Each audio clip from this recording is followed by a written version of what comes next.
día a todos, muchas gracias. Primero que nada voy a hacer lo que mi mamá siempre me dice, tenés que ser agradecido, así es que gracias a la gente que organizó esto y que me permite estar acá, en esta que es la casa de ustedes, ¿no? La primera cosa que quisiera apuntar a mi currículum, para que sepan en el fondo quién soy y que no está dicha, es que estudio Derecho. Y en el fondo la calidad de estudiante es lo que más me enorgullece. Los grados universitarios son solo peldaños y en el fondo tratar de entender cómo son las cosas es algo que debe hacerse a diario. Así que soy un estudiante de Derecho. La segunda cosa que quisiera decir es, bueno, sí, que me llamo Walter Castro, que tengo un apellido conocido, pero que el único, para ser sincero, mi única cercanía, tal vez sea que fumo puros y que hablo 6 o 7 horas seguidas, pero nada más, no tengo más cercanía. Por suerte, aquí pasó algo muy interesante, porque la primera conferencia de todo congreso siempre tiene que ver con explicar un poco el propósito del congreso y la conferencia. Pero por suerte hubo un panel muy enriquecedor, muy abierto, donde se abrieron muchas ventanitas, con preguntas que seguramente se irán despejando o irán quedando a lo largo de estos 3 días. Así que yo voy a poder remitirme un poco ya dando por sentado estas cosas que se han muy bien planteado y por suerte lo han hecho mucho mejor que lo que yo lo hubiera hecho. Así es que me voy a esmerar en tratar de explicarles un poco el ejemplo de la Argentina, ¿no? Este sería la finalidad de la conferencia. Una última aclaración, siempre es bueno andar en los considerandos. A mí me parece que una de las tragedias más grandes de los tiempos modernos es esta suerte de compartimentalización entre el derecho, la política, la economía, la ciencia social. A mí la especialización me queda muy cómoda para la medicina. Y ahí algunos están trabajando solo sobre el cáncer, otros trabajan solo sobre la diabetes. Pero la ciencia social, yo no encuentro razón por la cual el derecho, la economía y la política se estudien separadas. Y en realidad lo que termina dando esto es generando opciones a los estudiantes para que aspiren a manejar las técnicas de la economía, las técnicas del derecho y algunas explicaciones de la política que no reconocen el fundamento del comportamiento de las personas desde el lado económico y desde el lado del derecho. Por cierto, me gusta más la modernidad, donde los filósofos trataban de explicar los comportamientos de las personas en todos los ámbitos en los que se desenvolvieran. Porque entendiendo cómo funcionan las personas, es fácil saber que cada uno de nosotros obra económica, política, éticamente todo el tiempo.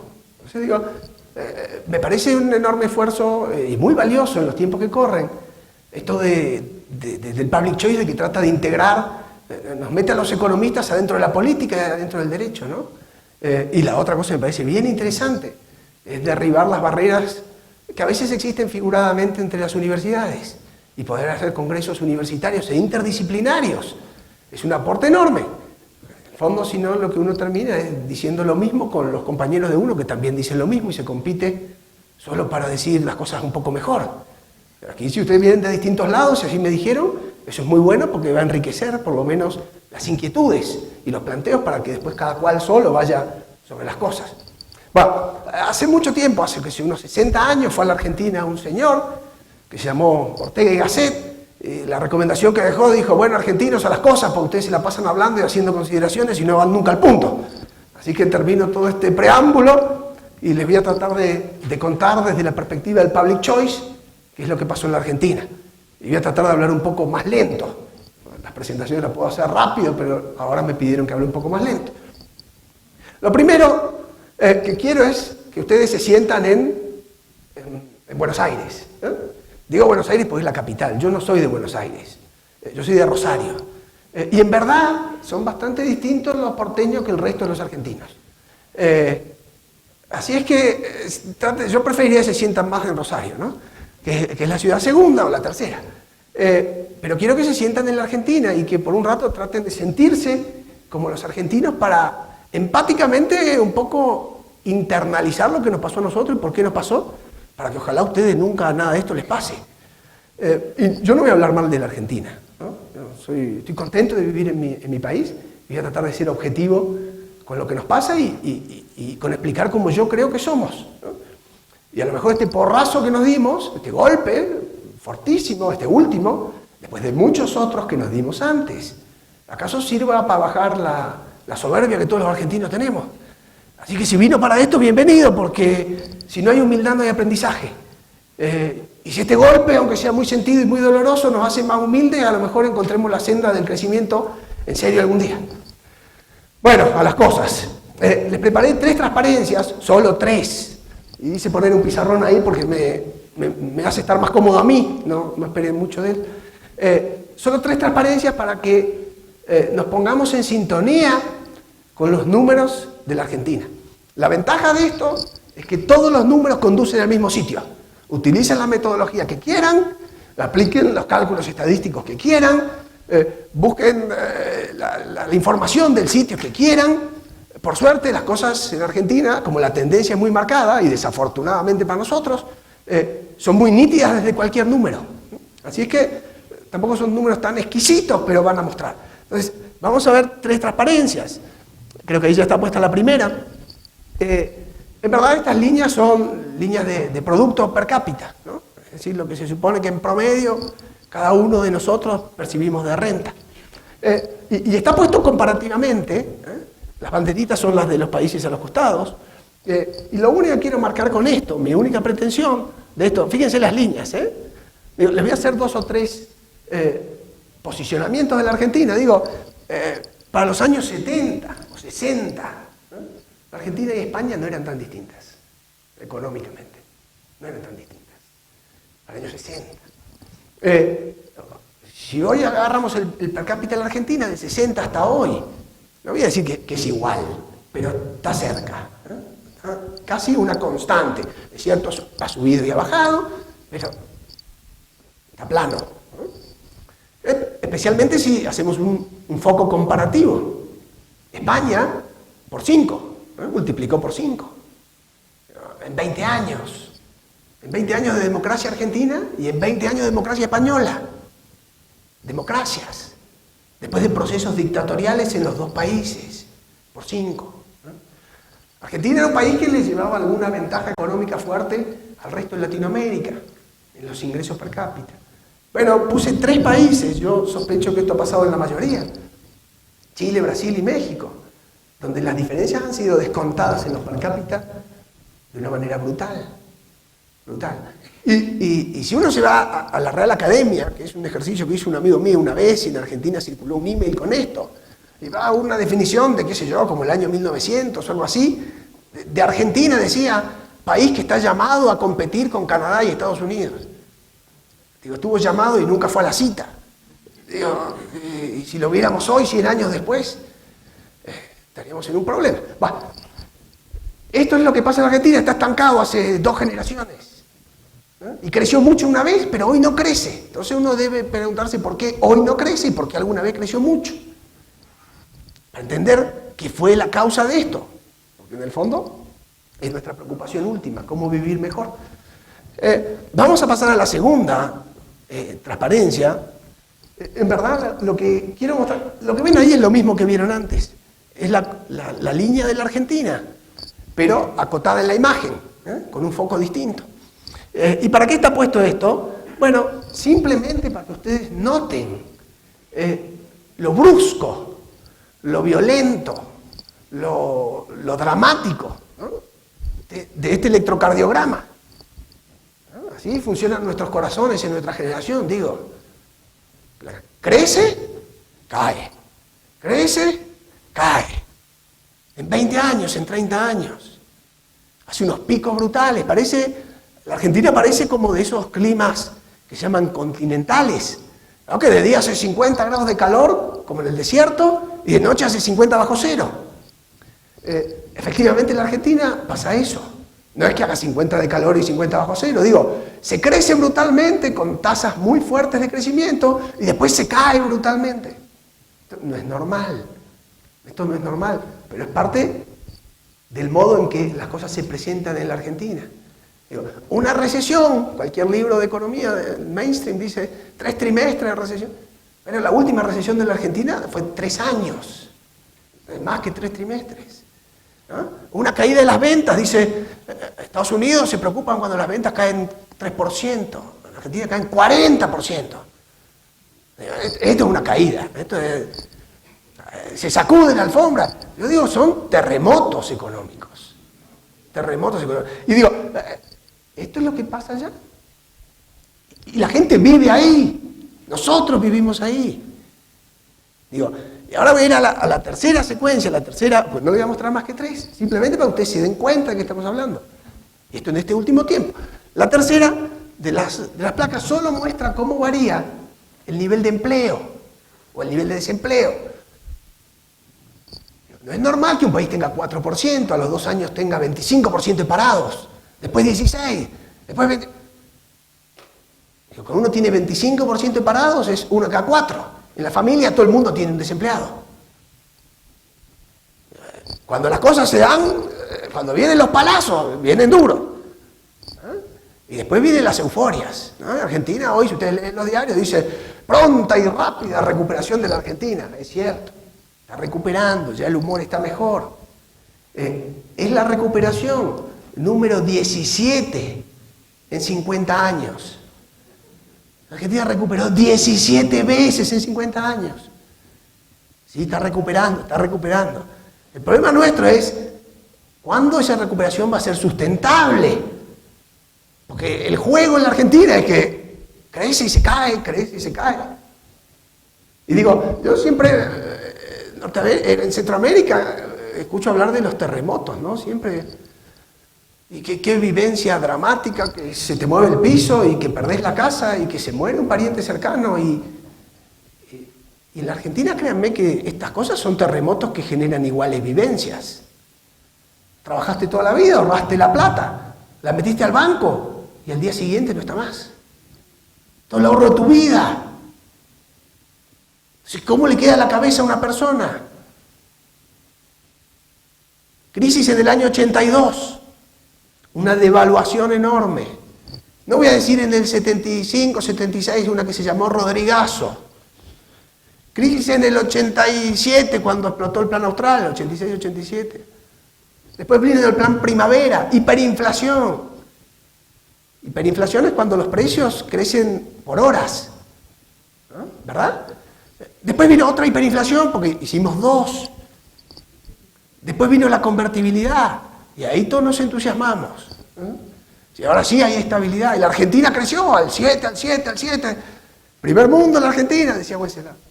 Después vino el tequila. Brutal, de 250 bancos quedaron 150, todo fusionado. 95. En el 99 vino la recesión de Brasil y pegó y 3 años de recesión. Y en el último ahora, el más fuerte, el 2001. Bueno, con default, ya grande, bien hecho. Ya no solo tener los problemas los argentinos, sino convidar al mundo de nuestros problemas, efectivamente. Cada 5 años hay un terremoto de esto. Y si usted le preguntan a la gente si en 5 años puede haber otro, le van a decir que puede haber. Y sí, puede haber, puede haber. Es notable. No sé si, para empezar, logré ponerlos en situación de cómo se vive allá. Una persona puede quedar desempleado cada 5 años, ¿verdad? Puede vivir en hiperinflación y ver cómo se le fuma la plata en la mano. Puede ahorrar y le pueden quitar la plata. Y esto no es de hoy. Cuando yo era chiquitito, así, en la escuela me enseñaban a no comprar chocolatines y comprar unas estampillitas de ahorro de la caja de ahorro postal. Y esas estampillitas se ponían en un boletín y la caja de ahorro postal nos acreditaba en una libreta de ahorros el ahorro de los niños en la escuela primaria. Y yo, hasta que me muera, no me voy a olvidar de todos los chocolatines que dejé de comer. Y tengo la libreta en casa. Entonces, si uno le miente a un niño de 6 años así, ¿cómo ese niño va a aprender a ahorrar? Claro que los argentinos saben que le están mintiendo. Entonces ahorran en Miami, en Suiza, en Uruguay. No ahorran en Argentina. Por ahí se puede perder todo. El ahorro y el sacrificio del pueblo argentino, que es grande, financia el crecimiento de Estados Unidos y de Europa. cosa notable, ¿no? Qué perversión, en el fondo. Bueno, este es el planteo de cómo vivimos. Podría darle una paradoja más, para que ustedes primero encuadren bien qué es la Argentina. Yo tengo una restricción óptica muy fuerte, yo diría que soy casi ciego, desde que nací, ¿no? Yo veo muy bien por los costados, pero me falta el medio del ojo. Y en verdad, desde que nací, dije, bueno, ¿qué carrera voy a seguir que sea afín con ganar plata? Y bueno, tengo que ser contador, porque mi papá es contador. Y ahí voy a encontrar trabajo más fácil, así es que voy a estudiar contador. No es que me guste ser auditor, pero soy auditor. Bueno, en la Argentina hay una ley que establece que hay un colegio de contadores que se encarga de controlar el funcionamiento de la profesión. Y que cuando uno se recibe en la universidad, tiene que ser acreditado por este colegio para poder auditar las cuentas de los otros y firmar los balances. No sé si aquí es igual. Bueno, yo me recibí de contador, sin ver lo que escribo, sin ver mucho los números y sin poder hacer cuentas en la calculadora. Y fui y me matriculé a firmar balances. Entonces, la primera pregunta que uno se hiciera es: ¿qué pasa si este tipo hubiera querido ser cirujano? ¿Verdad?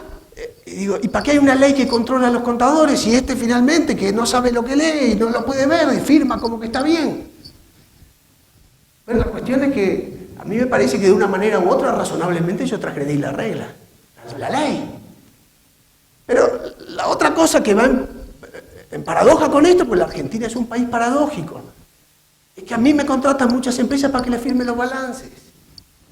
Y no porque justamente firmo cualquier cosa, sino porque en el mercado que yo vivo, la organización que yo tengo, firma razonablemente los balances y da fe de lo que pasa ahí dentro. Entonces, la pregunta que uno se hace después dice: ¿para qué está esta ley? ¿Para qué está esta ley?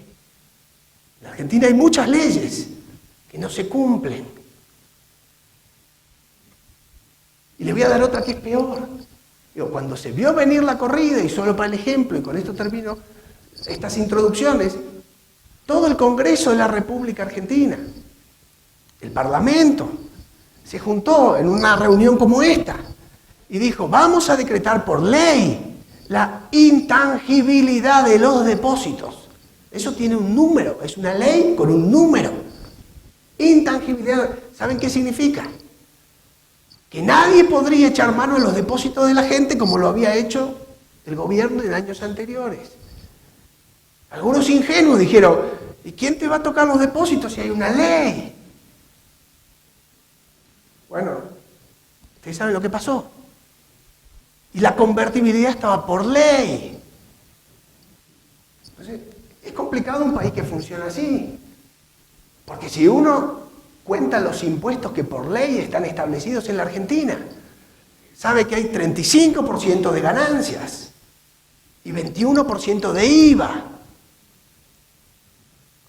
Ganancias como en Estados Unidos y el IVA como en Europa, los dos, 35 y 21.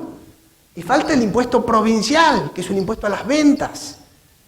Y si después de todo esto ganaste plata, te agarran y te dicen: de todo lo que ahorraste, tenés que pagar el 1 o el 1,5%, que no lo da la renta de los bonos en el mundo hoy. Y como si esto fuera poco, cargas combustible y la mitad del precio del combustible es impuesto. Comprás cigarrillos y la mitad del precio del cigarrillo es impuesto. Por vivir en tu casa y tener un auto, pagás impuesto.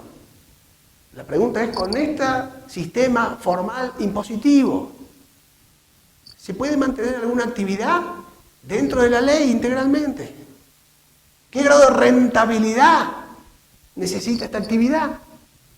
Por eso es muy importante que los abogados, que en general son los que van al Congreso a hacer las leyes, sepan que hay reglas en la economía que no pueden violarse así nomás, porque la economía deja de funcionar. Bueno, traté de hacerles una postal de la Argentina. Esto es la Argentina. Esto es la Argentina. Y no quiero ser caótico. En 20 años de democracia, económicamente las cosas fueron muy mal. Sin embargo, y por suerte, seguimos en democracia. Tal vez haya habido ahí un aprendizaje. ¿verdad? Hay que aprender más cosas. Y por suerte la gente que habló antes que yo ya planteó muy bien el punto. Pero bueno, no sé si ya se sienten en Buenos Aires o no. No sé si están sentados en... Y no sé si se pueden meter en la cabeza esto de que la moneda te cambie de valor así. Hablé con un señor que vende alambres, vende caños. Entonces uno se sienta con él. Dice, ¿cómo te van las cosas? Muy bien. Ah, te van muy bien, ¿por qué? Y porque los alambres y los fierros están en dólares. En la Argentina el dólar subió a 3, de 1 a 3, en 4 meses. 300%.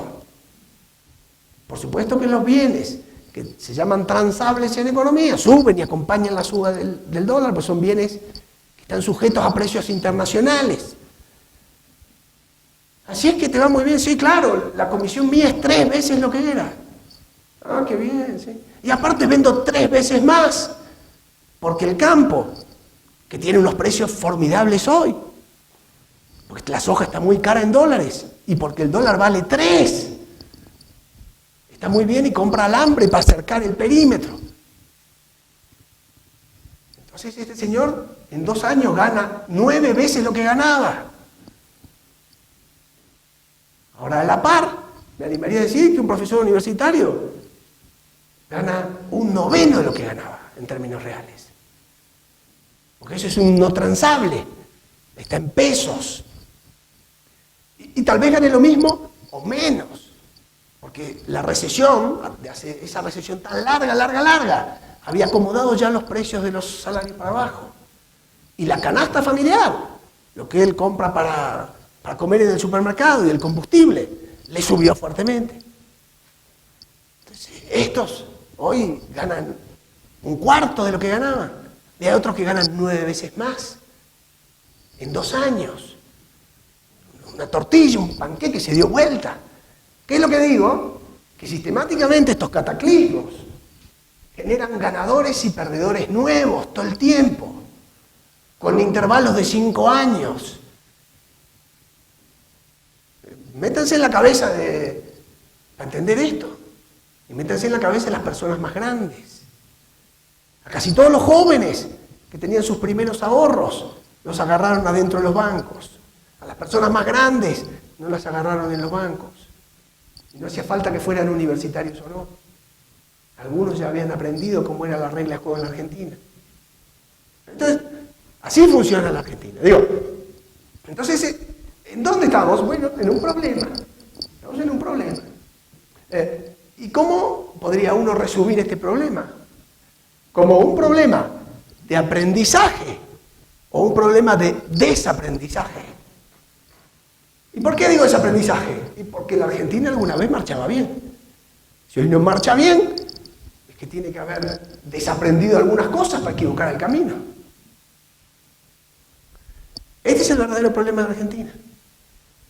Y el problema del aprendizaje probablemente se presente en todos los sitios, no tan solo en la Argentina, en todos los sitios. ¿Qué cosas perturban el aprendizaje? Bueno, detectar tarde y lento los problemas que uno tiene ralentizan el proceso de aprendizaje. Esto es obvio, ¿no?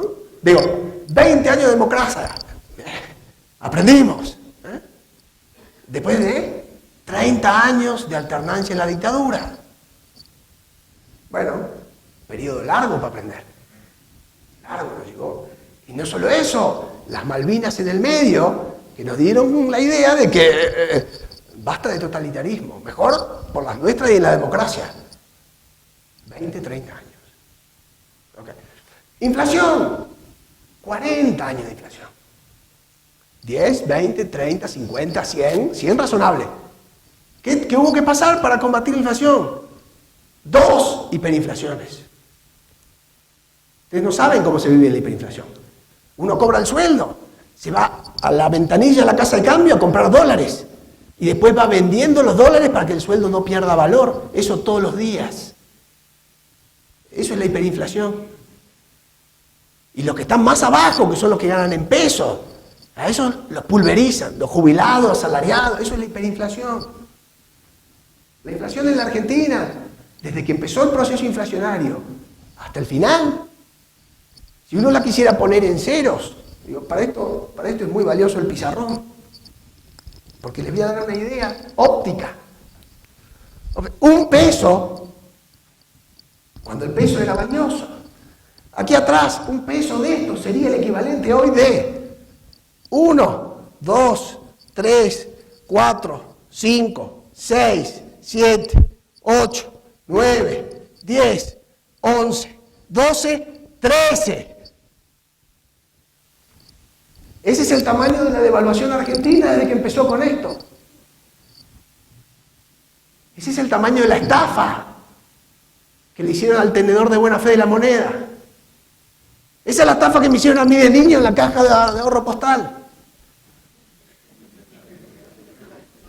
Nos llevó 20 años dando cuenta que emitir moneda era perjudicial y tuvimos que pagar ese costo. Bueno, y no sigue ahí, llegamos a la convertibilidad y nos pusimos bien contentos. Ahora sí se terminó la inflación, hemos elegido una ley, hemos erigido y el gobierno no podrá emitir más moneda sin tener un dólar detrás. Y nos enamoramos de la convertibilidad. Pero los políticos, que son seres humanos, le encontraron también la vuelta. Todos los diarios decían, la convertibilidad ha significado que el gobierno se ha tragado la llave. No más déficit fiscal. Muy bien, muy bien. No puede emitir más moneda. Muy bien. La convertibilidad se puso para no perder el peso, porque si no la economía se dolarizaba. La gente ya vivía en dólares. Cuando compraba el dólar, pagaba en dólares y los precios estaban en dólares. Por supuesto que ahorraba en dólares desde hacía mucho más. Ahora los políticos se le ingeniaron para no emitir más sin dólares de respaldo. Entonces conseguían los dólares de respaldo con endeudamiento. Y emitían sobre los dólares de deuda. Eso hicieron. ¿Y qué pasó? Nos endeudamos hasta las muelas. Y cuando uno se endeuda y emite pesos, revalúa artificialmente su moneda. Y había una ley que decía, no podrás emitir si no tienes un dólar de respaldo. Lo que la ley no decía es que había que prohibir endeudar al gobierno. Y se endeudaron. Y ahora, el default, al diablo con todo, para aprender que no es bueno endeudarse. Toda esta pobreza, todo este sinceramiento que tenemos hoy en la Argentina, es pagar de una manera, es reacomodar la economía de alguna manera a lo que no era nuestro. Porque tú tienes siempre un problema. Si ves una persona que anda con galera y bastón y un bonito frac y un auto importado muy grande y una casa muy grande y da fiestas todo el tiempo en su casa, hay dos alternativas. O es un tipo muy meritorio, que ha trabajado mucho, ha encontrado algo en el mercado que le ha dado riqueza y se ha vuelto millonario por encontrar cosas que los demás quieren. O es una persona que se ha endeudado hasta las muelas y puede estar dando la fiesta en ese momento. Claro que los finales son distintos. Uno termina como en la Argentina y el otro va a seguir dando fiesta mucho tiempo más. En Argentina hay otro problema, que muchas veces los que usan galera y frac y bastón y eso no han hecho la plata bien habida. Entonces tienes una tercera alternativa, pero eso ocurre allá. Bueno, esta es la Argentina. ¿Qué es lo que falla en la Argentina entonces? Bueno, lo que falla es las reglas de juego. No nos hemos sabido organizar. No nos hemos sabido organizar. Entonces, tardamos mucho en aprender y se ralentiza el proceso, esto es cierto. La segunda cuestión es que, no sé si aquí pasa igual, pero cada vez que hay un fracaso, el que viene atrás, primero que le echa la culpa al anterior, y segundo que parece querer inventar todo nuevo. Los procesos de acumulación positiva, los procesos de aprendizaje son de acumulación positiva. No siempre todo está mal y no siempre todo está bien, pero hay cosas buenas que deben ir sedimentando y hay que aprender a detectarlas. Los gobiernos echan la culpa a todo lo que vino de atrás. Entonces el péndulo, ese que nombraron antes, gira así, oscila así. ¿Qué es el aprendizaje? Acortar el péndulo, que gire menos, que oscile menos. Uno aprende y el péndulo se acorta, siempre hay un péndulo. Pero el péndulo en Alemania está 2 grados a la derecha, 3 grados a la izquierda. En nuestros países oscila así. Eso conspira contra los procesos de aprendizaje. ¿Qué hay detrás de esto? Lo que hay detrás de esto es una visión muy negativa a mi modo de ver, que es que la política se entiende como un juego de suma cero. Y esto es un problema. Uno debe llegar a la política para hacer lo que uno cree, lo que a uno le conviene o lo que corresponde. Pero en cualquier caso, siempre lo hace pensando que hay buenos y hay malos. Entonces el problema de esto es que es este funcionamiento antinómico de los buenos y los malos. Hace que uno empiece a instalar leyes tratando de ir hacia donde uno quisiera. Y esos terminan siendo juegos de suma cero. La política en realidad es un arte cooperativo, no impositivo. Uno no debe querer el poder para imponer. Es muy importante que la política se vea como un arte de conciliación, no como un arte de imposición. Porque si uno tiene esto de los dos bandos en la cabeza, está fregado. Esto es muy importante detectar. Y cuando la política se ve así, como que yo gano y tú pierdes, el incentivo para ir a la política pasa a ser perverso. ¿Quién va a la política? Aquel que le gusta el poder, aquel que toma riesgo para llegar al poder, aquel que toma riesgo para llegar y hacer lo que quiere. Y lo que quiere es llevar a la gente a donde él quiere, en vez de armonizar reglas para que cada cual vaya a su sitio como mejor le vengan ganas. Es un problema de organización, es una concepción. Y digo, cuando tú tienes que la política es blanco o negro, es todo o nada, es pendular, es echarle la culpa a la otra, es giratoria. En el fondo tienes las instituciones por debajo de la política. Y eso es gravísimo. Cuando las instituciones están por debajo de la política, estás en un problema. Porque la política tiene que ir por abajo de las instituciones. Porque si no cambias la esencia del juego, esto de la metaregla, en que Carlos Ríos hablaba de Buchanan, hay cosas que hay consensos básicos para una sociedad que deben ser permanentes. Y hay otras cosas que se discuten, que son transitorias. En la Argentina el problema es que lo permanente, lo que debiera ser permanente, es continuamente transitorio. Y lo transitorio, la transitoriedad, es lo permanente. Estamos al revés. ¿Por qué? Porque la política está por arriba de las instituciones.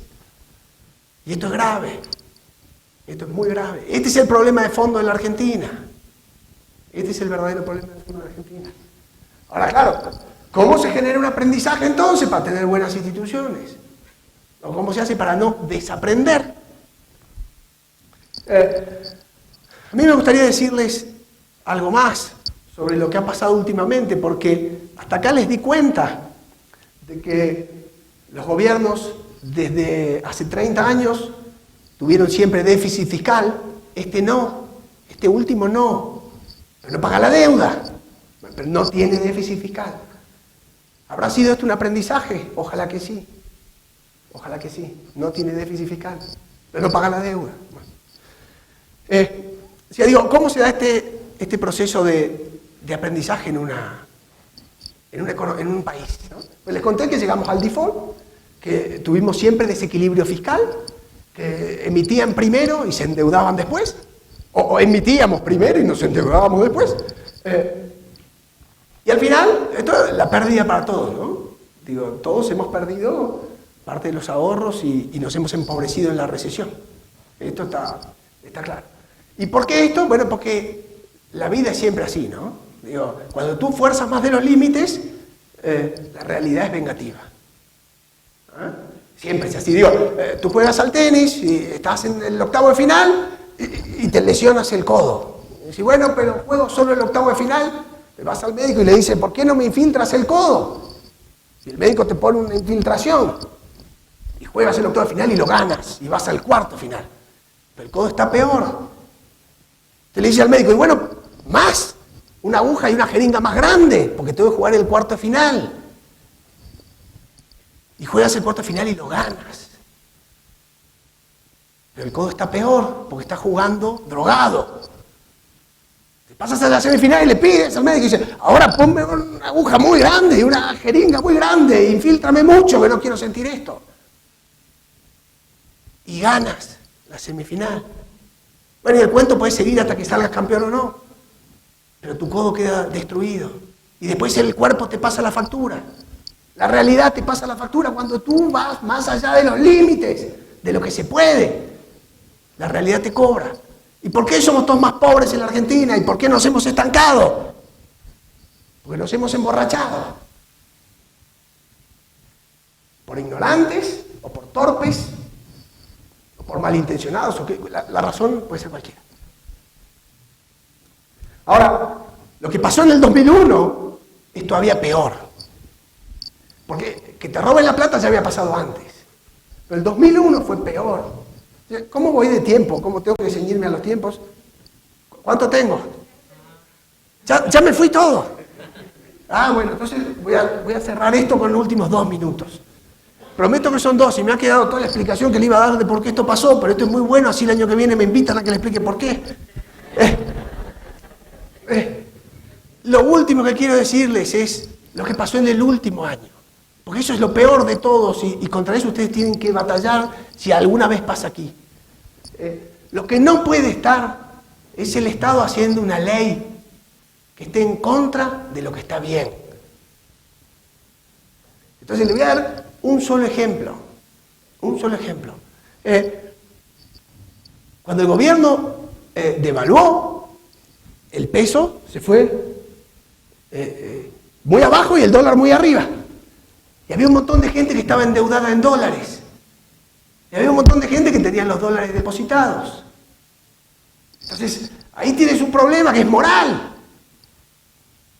El que debe tiene que pagarle los dólares al que le prestó los dólares o tiene que pagarle los pesos. Entonces en los bancos decidieron decir, bueno, el que tenía los pesos, los dólares ahí los pierde. Y le pagaremos 1.40, un peso por dólar más 40% arriba. Y se embromó. Y el que debía pagó en pesos. Pero estaba el banco de por medio y el Estado al medio. En las escribanías se prestaban también dólares. Entonces el problema que tú tenías es que alguien tenía dólares y otro le debía los dólares y solo el escribano estaba al medio, el notario. ¿Y qué tenía que pagar, pesos o dólares? Entonces lo que ustedes tienen que hacer el ejercicio para darse cuenta de esto es ¿qué hubieran hecho ustedes con su mamá? Si los dólares hubieran sido de su mamá, si hubiera sido el ahorro de ella para los últimos años de su vida y le hubiera prestado a ustedes para que se compraran un auto, se fueran de fiesta, ¿qué le hubieran devuelto a la mamá? ¿Pesos o dólares? Piénsenlo de nuevo, ¿qué le hubieran devuelto a su mamá? ¿Pesos o dólares?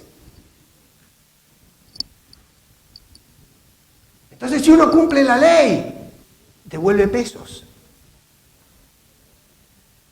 Si uno cumple con la conciencia, debe devolver dólares.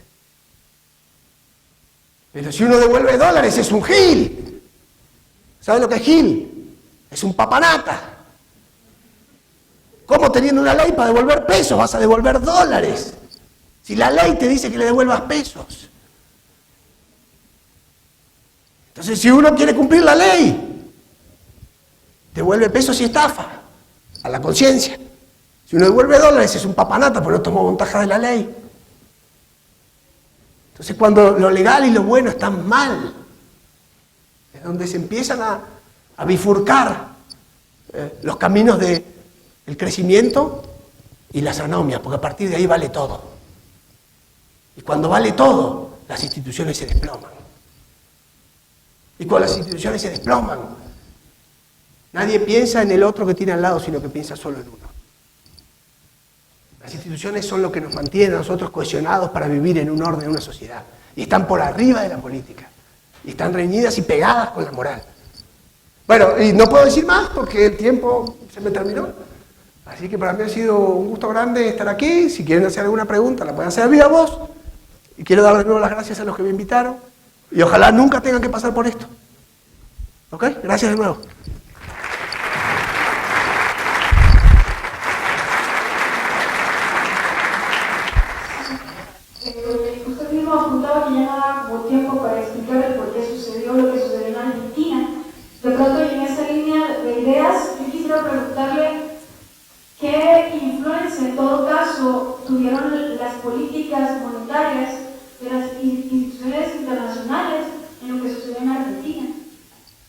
buenísimo, muchas gracias. Porque yo tengo otro parecido con Fidel Castro, que es que los dos detestamos al fondo. Claro, me olvidé decirles que en eso también aparecíamos. La Argentina se endeudó porque hubo un auditor que ve menos que yo. Y el auditor dijo, préstenle a este que está haciendo las cosas bien. Y le prestaron porque el auditor dijo, préstenle. Y ese mismo auditor cobarde es el que renegoció primero la deuda y dijo, a mí me pagan todo y al resto el 25%. ¿Qué pienso del fondo? Eso pienso del fondo, que mejor si no estuviera en el mundo. Y sí que tiene que ver. Y lo mejor, como me decía mi abuelo, es no pida prestada plata al banco. Eso es lo que yo creo del fondo y de los organismos internacionales.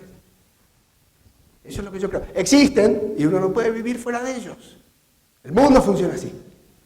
El mundo funciona así. Uno no puede desconocer que es el auditor. Ahora, yo no puedo dejar de expresar mi sentimiento para con ese auditor y cómo se ha comportado. Pues la Argentina tiene, ustedes saben lo que es el ligamento cruzado. Es uno que va acá atrás, que es el que le da estabilidad a la rodilla. No lo de los costados, sino el de atrás. Cuando ese está flojo, la rodilla es así, no tiene estabilidad. El fondo debiera ser el ligamento cruzado del orden internacional. Y no lo es. Y no lo es.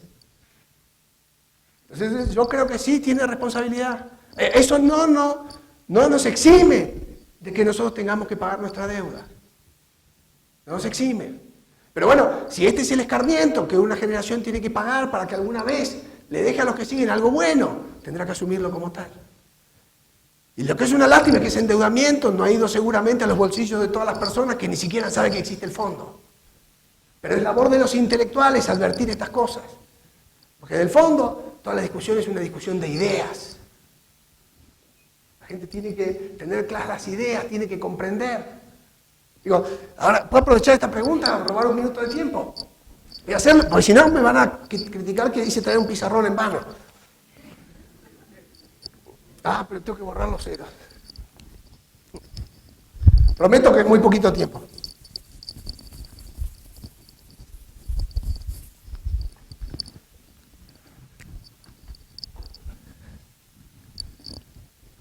Eso es un círculo. Es todo lo que voy a dibujar en el pizarrón. No, mentira. Aquí arriba vamos a dibujar, a ver cómo me sale.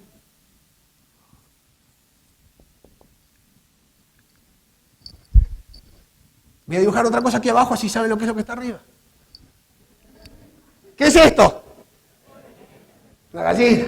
Muy bien, este es el huevo. Si no hacía esto, tal vez me decían pato, gallareta, ¿no? Digo, la discusión de siempre es circular. Digo, ¿es la gallina o el huevo? Bueno, esto es simplemente para que vean la lógica de lo que quiero explicar. Ahora voy a hacer otro círculo igual. Me quedaron unos ceros aquí, quedan feos, lamento por la televisión. Aquí arriba voy a dibujar un cuchillo. Les aclaro porque el cuchillo no es mi especialidad. Eso es un cuchillo, no una flecha. Les digo, por supuesto que este cuchillo lo inventó alguien. No sabemos quién, cuándo, cómo, ni sabemos para qué, pero salió de un montón de gente que todos los días inventa cosas en el mundo. Y lo creó para darle su función. Y por supuesto que sirve para cortar carne, si es muy útil, todos saben para qué sirve un cuchillo. Y por supuesto que este ejemplo termina, y como ustedes son todos perspicaces, ya saben que voy a decir que con este cuchillo también se puede matar a alguien. No hay nada nuevo en esto. Lo que yo sí quiero plantear es que aquí abajo, y como se fabrica el cuchillo, se fabricó la opinión pública. Se fabricó el gobierno. Se fabrican las modas. Se fabrica el lenguaje. Se fabricó el internet. Aquí abajo. Y en de este lado del círculo.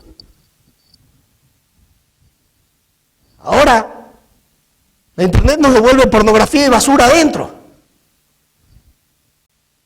Los gobiernos a veces en vez de suministrarnos orden para que podamos vivir en paz y en libertad, nos meten su propio orden, que es el de los interesados que de turno están en el gobierno. La opinión pública y los medios recoge la opinión de la gente. ¿Y saben qué? Muchas veces es un medio para condicionar la opinión de la gente. La moda es un modo que nos alista para estar en una sociedad de acuerdo al calor, a los colores, pero después también condiciona para que todos nos vistamos igual. El lenguaje fabrica palabras para describir y después decimos democracia y parece que dijéramos democracia, Estado de Derecho, república, bienestar. Y había un presidente de Argentina que decía, con la democracia se come, se educa, y no me acuerdo qué otra cosa. Se prostituyen las palabras. ¿Qué es lo que quiero significar? Lo que yo quiero significar es que hay que entender muy bien cuáles son las instituciones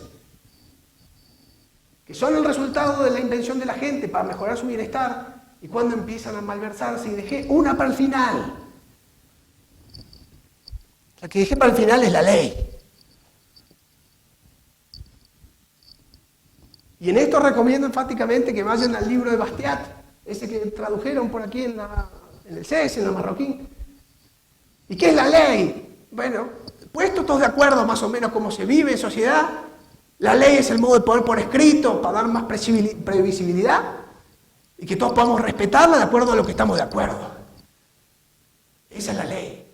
Ahora, si esa obediencia a la ley después me facilita a mí, que yo pueda hacer leyes para imponer a los demás y sojuzgar a los demás y dañar a los demás, y establecer privilegios y diferencia de trato y falta de igualdad, estoy prostituyendo la ley. ¿Cuál es el aprendizaje? Darnos cuenta de los fundamentos de por qué las cosas funcionan así y cuándo se malversan estas cosas.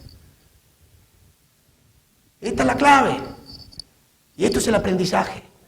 Y déjenme decirle, con mucha preocupación, que no sé si en este sentido los intelectuales, los profesores universitarios, los medios de comunicación, ayudan a tomar conciencia de esto o a educar. No sé si esa simplificación de los modelos, muchas veces usada, no nos aleja de las cosas más simples, que es el public choice, ese que está ahí, están de carne y hueso como vos, y está en el gobierno. Y tiene tu mismo incentivo y se funciona igual que ti en distintos... Y será bueno o mal tipo. La ley tiene que ser una regla, y hay reglas de mayor rango y reglas de menor rango, que tienen que servir para ordenarnos y vivir en libertad, sin privilegios, en Estado de Derecho. Cuando ustedes noten una prostitución en la ley, preocúpense y denle batalla. No hay nada peor que una ley que se prostituye, porque la consecuencia de esto es la anomia, el desconcierto, el relativismo moral. Cuando tú tienes desconcierto, aplicaste un plan, aplicaste otro, uno dice una cosa, otro dice otra. Está la ley, no la cumple. ¿Cuál es la meta regla de la Argentina? ¿Sabes lo que es la meta regla? Buchanan lo dice muy bien. Es la regla de arriba, la permanente, la que le da vigor, consistencia, dureza y razonabilidad a todas las reglas que vienen abajo. Cuando la meta regla es, aquí juegan al lobo en el bosque. Bueno, prometo, cuento esto y me voy para no pregunten más, pero los niños en Argentina juegan un juego que tiene un cantito que dice, juguemos en el bosque mientras el lobo no está. Y pregunta, ¿el lobo está? Por supuesto que hay uno que hace de lobo. Entonces dice, no, me estoy poniendo el zapato. Los niños dan vueltas de nuevo y dicen, juguemos en el bosque mientras... Y los niños le preguntan, ¿el lobo está? Dice, no, me estoy poniendo la chaqueta. Bueno, así sistemáticamente hasta que en un momento el lobo sale y atrapa a un niño. Ese niño es el que perdió. Los demás se burlan de él y él va a tener que ser lobo porque perdió y tiene una prenda.